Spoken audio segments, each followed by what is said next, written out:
Hello, it's Nick, and today I want to show you how to create an interactive tooltip in Figma. First, we need to add a text layer. Let's type a phrase that will be our tooltip.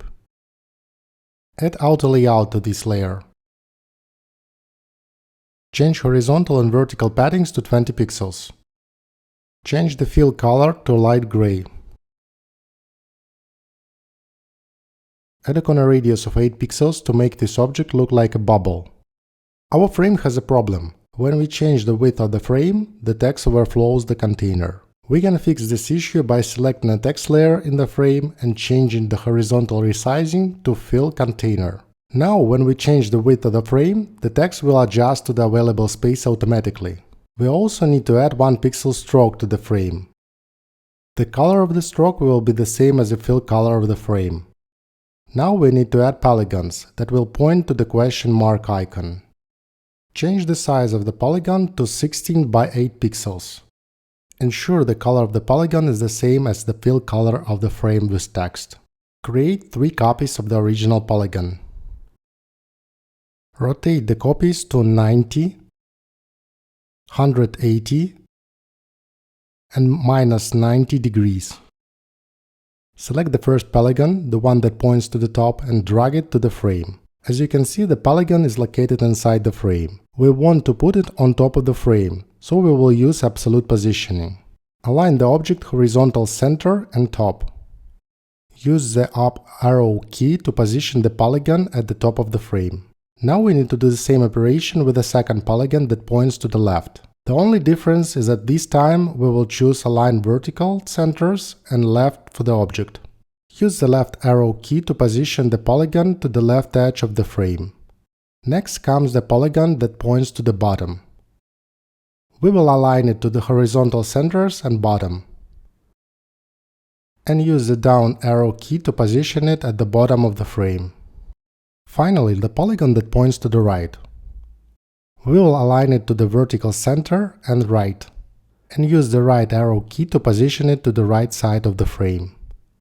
Now, when we resize the frame, the pointers will stay in place no matter how small or large the frame is. Let's quickly check the constraints that our polygons have. Top should be center and top, right should be right and center, bottom should be center and bottom, left should be left and center.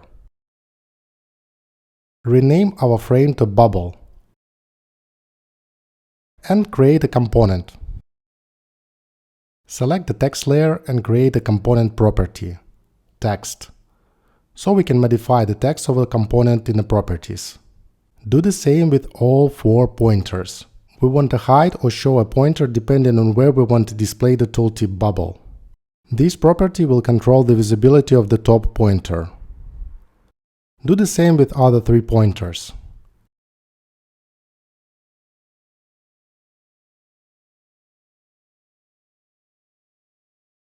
Now we can create an instance of our component with specific properties that we need.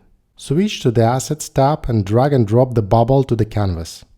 Leave only the bottom pointer visible.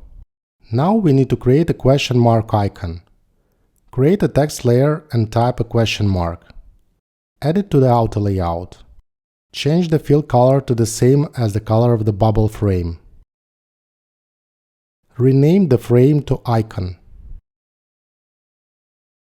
Make it a perfect circle by setting a color radius to 100 and changing the size of the icon frame to 24 by 24 pixels. Place the icon frame in close proximity to the bubble.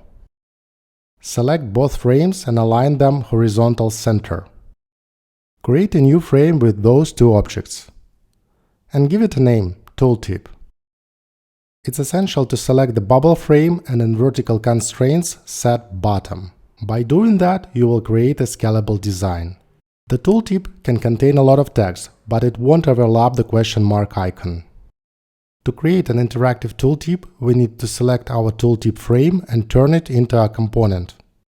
Create a variant. Their property will be state. And we need 2 states, default and hover. In default state, we need to hide bubble.